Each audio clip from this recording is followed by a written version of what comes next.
नमस्कार,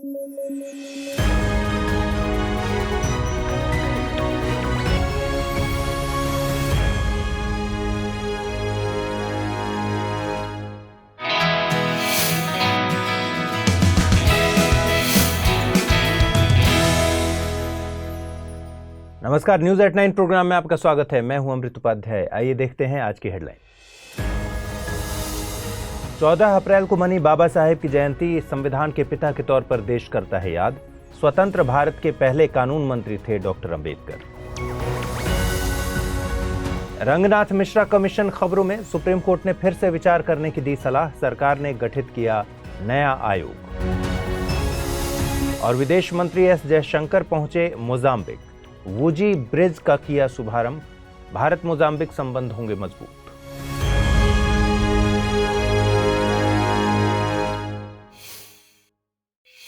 खबरों की शुरुआत करने से पहले एक बार फिर बता दूं कि स्टडी IQ IAS हिंदी की टीम ने हिंदी माध्यम में चौथा लाइव फाउंडेशन बैच शुरू किया है। 22 अप्रैल से इस बैच की शुरुआत होगी शाम में 6 बजे। कोर्स में छूट हासिल करने के लिए आप अमृत लाइव कोड का प्रयोग कर सकते हैं। इससे ये कोर्स आपको केवल 18,999 रुपए में मिलेगा। इस कोर्स से जुड़ी ज्यादा जानकारी लेने के लिए डिस्क्रिप्शन बॉक्स में लिंक दिया गया है, उस पर क्लिक कीजिए। एडमिशन भी ले सकते हैं इस लिंक के जरिए और जानकारी भी हासिल कर सकते हैं। चलिए शुरू करें। 14 अप्रैल को डॉक्टर BR अम्बेडकर की जयंती मनाई जाती है। BR अम्बेडकर का पूरा नाम भीमराव रामजी अम्बेडकर था। वे एक भारतीय विधिवेत्ता, अर्थशास्त्री, राजनीतिज्ञ और समाज सुधारक थे। बचपन में जातिगत व्यवस्था के चलते भेदभाव का सामना करने वाले डॉक्टर अंबेडकर स्वतंत्र भारत के पहले कानून मंत्री बने। हिंदू कोड बिल पर मतभेद को लेकर उन्होंने 1951 में कैबिनेट से इस्तीफा दे दिया था। बाबा साहेब को भारतीय संविधान का पिता, father of the Indian constitution कहा जाता है। यह संविधान निर्माण की प्रारूप समिति के अध्यक्ष थे। इनका जन्म 14 अप्रैल 1891 को तत्कालीन मध्य प्रांत के महू छावनी, जो कि अभी मध्य प्रदेश में है, वहां महार जाति में हुआ था। उन्होंने जीवन भर दलित और सामाजिक रूप से पिछड़े वर्गों के अधिकारों के लिए लड़ाइयां लड़ी। हिंदू धर्म में मौजूद अस्पृश्यता के सिद्धांत से व्यथित होकर अक्टूबर 1956 में उन्होंने हिंदू धर्म को त्याग कर नागपुर में बौद्ध धर्म ग्रहण कर लिया था। 6 दिसंबर 1956 को उनकी मृत्यु हो गई। इस दिन को महापरिनिर्वाण दिवस के रूप में मनाया जाता है। महाड़ सत्याग्रह डॉक्टर अंबेडकर की अगुवाई में 20 मार्च 1927 को हुआ था। यह सत्याग्रह महाराष्ट्र राज्य के रायगढ़ जिले के महाड़ स्थान पर हुआ था। हजारों की संख्या में अछूत कहे जाने वाले लोगों ने डॉक्टर अंबेडकर के नेतृत्व में सार्वजनिक तालाब चावदार में पानी पिया। साल 1920 में उन्होंने मूक नायक अखबार निकाला। उनकी कुछ प्रमुख किताबों में बुद्धा और Karl Marx, the Buddha and his Dhamma, problem of rupee, the annihilation of caste, who were the Shudras और what Congress and Gandhi have done to the untouchables शामिल हैं। उन्होंने 1930 से 1932 तक लंदन में आयोजित तीनों गोलमेज सम्मेलनों में हिस्सा लिया। 1932 में उन्होंने पूना पैक्ट पर हस्ताक्षर किए, जिसमें वंचित वर्गों के लिए अलग निर्वाचक मंडल बनाने के विचार को हटा दिया गया। उन्होंने बहिष्कृत हितकारिणी सभा की स्थापना की, जो दलितों की शिक्षा और संस्कृति को बढ़ाने के लिए थी। डॉक्टर भीमराव अंबेडकर को 31 मार्च 1990 को मरणोपरांत सर्वोच्च नागरिक सम्मान भारत रत्न से नवाजा गया।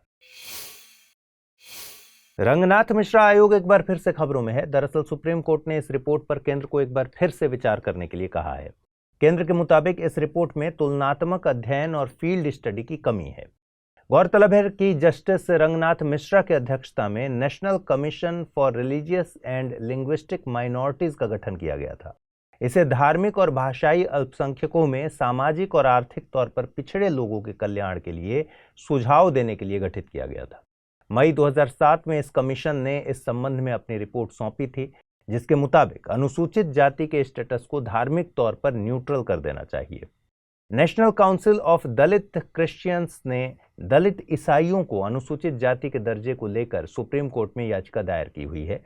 अनुच्छेद 341 के तहत द कॉन्स्टिट्यूशन शेड्यूल्ड कास्टेज ऑर्डर 1950 के मुताबिक कोई भी व्यक्ति जो हिंदू, सिख और बौद्ध धर्म के अलावा किसी और धर्म में परिवर्तन करता है, उसे अनुसूचित जाति का नहीं माना जाएगा। ओरिजिनल आदेश में केवल हिंदुओं को शामिल किया गया था। 1956 में संशोधन करके सिख और 1990 में संशोधन करके बौद्ध धर्म को शामिल किया गया था। रंगनाथ मिश्रा आयोग की रिपोर्ट को रिजेक्ट करते हुए केंद्र सरकार ने पूर्व CJI KG बालकृष्णन की अध्यक्षता में एक कमीशन गठित किया है। कमीशन में रिटायर्ड IAS रविंद्र जैन और UGC member professor Sushma Yadav शामिल हैं। इस कमीशन को उन लोगों को अनुसूचित जाति का दर्जा देने पर विचार करना है जो ऐतिहासिक तौर पर अनुसूचित जाति से थे, लेकिन हिंदू, बौद्ध और सिख के अलावा किसी अन्य धर्म में परिवर्तित हो गए हैं। विदेश मंत्री S जयशंकर इन दिनों मोजाम्बिक की यात्रा पर हैं। वहां उन्होंने भारत के सहयोग से बने बूजी ब्रिज का वर्चुअली शुभारंभ किया। बूजी ब्रिज बूजी नोवा सोफाला सड़क परियोजना का हिस्सा है। इसके अलावा विदेश मंत्री ने मापुतो स्थित विशंभर महादेव मंदिर में पूजा अर्चना की। मोजाम्बिक दक्षिण पूर्व अफ्रीका में स्थित एक देश है। इसके पूर्व में मोजाम्बिक चैनल और हिंद महासागर स्थित हैं। मोजाम्बिक अपनी सीमा मलावी, दक्षिण अफ्रीका, स्वाजीलैंड या किंगडम ऑफ एस्वातिनी, जिम्बाब्वे और तंजानिया से साझा करता है। मोजाम्बिक अपनी जलीय सीमा मेडागास्कर, कोमोरोस और मायोते आइलैंड से साझा करता है। मायोते आइलैंड पर फ्रांस का आधिपत्य है। रवूमा नदी तंजानिया और मोजाम्बिक के बीच सीमा बनाती है। अफ्रीका की सबसे बड़ी नदी जाम्बेजी मोजाम्बिक को काटते हुए हिंद महासागर में गिरती है। मलावी या फिर न्यासा झील तंजानिया, मलावी और मोजाम्बिक में स्थित है। मापुतो मोजाम्बिक की राजधानी है। कुड़मी समुदाय ने पश्चिम बंगाल सरकार से आश्वासन मिलने के बाद विरोध प्रदर्शन वापस ले लिया है। बीते एक हफ्ते से कुड़मी समुदाय के लोग पश्चिम बंगाल और झारखंड के कुछ हिस्सों में विरोध प्रदर्शन कर रहे थे। इनकी मांग है कि समुदाय को अनुसूचित जनजाति का दर्जा दिया जाए। साथ ही इनकी भाषा कुरमाली को संविधान की 8वीं अनुसूची में जगह मिले। कुड़मी मुख्यतः एक किसान समुदाय है जो कि जंगल महल क्षेत्र या छोटा नागपुर पठार में निवास करते हैं। कुछ कुड़मी समुदाय के लोग असम की तरफ भी प्रवास कर गए हैं। ब्रिटिशर्स के वक्त इस समुदाय को मुंडा, ओरांव और संथाल की तरह प्रिमिटिव ट्राइब माना जाता था, लेकिन स्वतंत्र भारत में इस समुदाय को अनुसूचित जनजाति की सूची में जगह नहीं मिली। तब से ये समुदाय ST के दर्जे के लिए संघर्ष कर रहा है। आपको बता दें कि किसी भी समुदाय को अनुसूचित जनजाति की सूची में शामिल होने के लिए एक लंबी प्रक्रिया से गुजरना पड़ता है। सबसे पहले संबंधित राज्य सरकार इसके लिए सिफारिश करती है। इसके बाद ये सिफारिशें केंद्रीय जनजाति कार्य मंत्रालय को सौंपी जाती हैं, जो कि इसकी समीक्षा करके लिस्ट को रजिस्ट्रार जनरल ऑफ इंडिया के अप्रूवल के लिए भेजता है। इसके बाद राष्ट्रीय अनुसूचित जनजाति आयोग के पास लिस्ट जाती है, जिसके अप्रूवल के बाद इसे कैबिनेट को भेजा जाता है।